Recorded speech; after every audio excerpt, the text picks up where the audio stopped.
2025, une année qui a tout changé pour l'intelligence artificielle. Ce n'était pas juste une évolution, non, c'était une vraie révolution. Aujourd'hui, on va décortiquer ensemble ce qui a fait de cette année un moment absolument charnière. Vous vous souvenez de cette question? Et si l'IA n'était plus un simple chatbot? Eh bien, en 2025, on a eu la réponse. Et cette réponse a tout changé. On a assisté à un véritable basculement. Alors, voilà ce qu'on va voir ensemble. D'abord, l'arrivée en force des agents IA. Ensuite, on regardera ce qui s'est réellement passé dans les entreprises, puis on fera un point sur les nouvelles règles du jeu, et on terminera par la transformation incroyable du monde de l'éducation. Allez, on attaque avec le premier point, l'avènement des agents IA.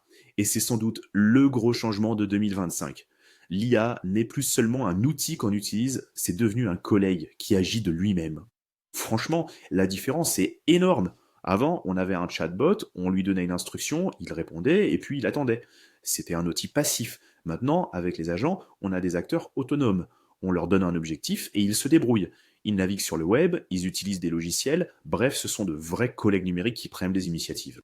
Donc pour être bien clair, un agent IA, c'est quoi?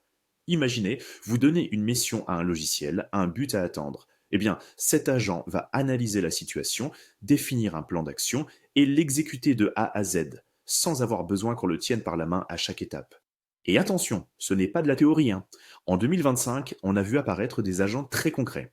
Des agents pour le recrutement qui contactent des candidats, des agents qui aident à rédiger des contrats, et bien sûr, comment ne pas parler de Devin, ce fameux premier ingénieur logiciel IA capable de coder un projet entier tout seul. C'était assez dingue. Deuxième chapitre, la réalité en entreprise. Parce que oui, il y avait beaucoup d'enthousiasme, mais le passage à la pratique a été, disons, plus compliqué que prévu. Alors, premier constat, l'adoption a littéralement explosé. Si on regarde les chiffres pour les entreprises françaises, on est passé de 6% en 2023 à plus de 30% en 2025. Une croissance vraiment fulgurante. Mais voilà, ce chiffre en cache un autre. Un chiffre beaucoup moins réjouissant, 95%.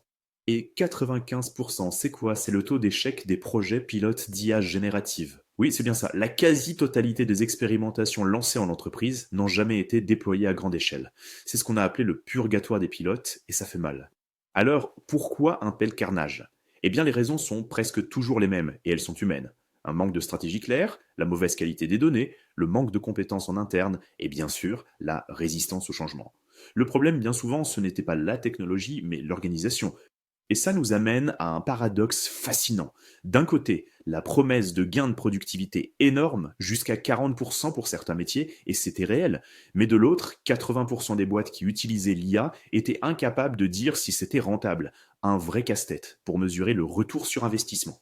Troisième point maintenant, les nouvelles règles du jeu. Parce qu'avec plus de puissance viennent plus de responsabilités, et donc plus de régulation et de controverses. En Europe, le gros morceau de 2025, ça a été l'entrée en vigueur de l'AI Act.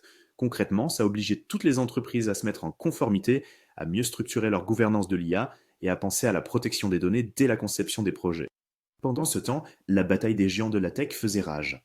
En avril, Meta a frappé un grand coup avec Llama 4, un modèle super efficace grâce à son architecture Mixture of Experts et capable de comprendre à la fois le texte et les images. Une sortie très attendue. Mais cette sortie a aussi relancé une grosse polémique, celle de l'open source. L'open source initiative, par exemple, a accusé Meta de faire du faux open source, à cause de certaines clauses dans sa licence qui limitent son utilisation. Un débat qui est loin d'être terminé. Allez, on termine sur une note plus positive, avec un secteur où l'IA a eu un impact vraiment constructif, l'éducation. Là, l'idée n'a jamais été de remplacer les profs, mais plutôt de leur donner des super pouvoirs et d'offrir aux étudiants une expérience beaucoup plus personnalisée. Imaginez, pouvoir rechercher un concept précis dans des heures de cours vidéo, obtenir des résumés automatiques pour réviser, c'est devenu une réalité. Et l'autre point qui est absolument crucial, c'est l'accessibilité.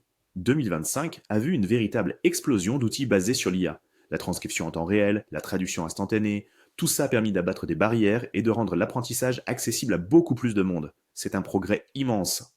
Donc, si on devait résumer 2025 en une phrase, ce n'est pas l'année des chatbots plus intelligents. Non. C'est l'année où l'IA est sortie de sa boîte pour devenir une force autonome, stratégique, qui commence vraiment à transformer nos entreprises et notre société. Ce qui nous laisse avec cette question. La technologie, elle, est prête. Mais est-ce que nous le sommes? Parce que 2025 l'a bien montré, le vrai défi n'est plus dans le code.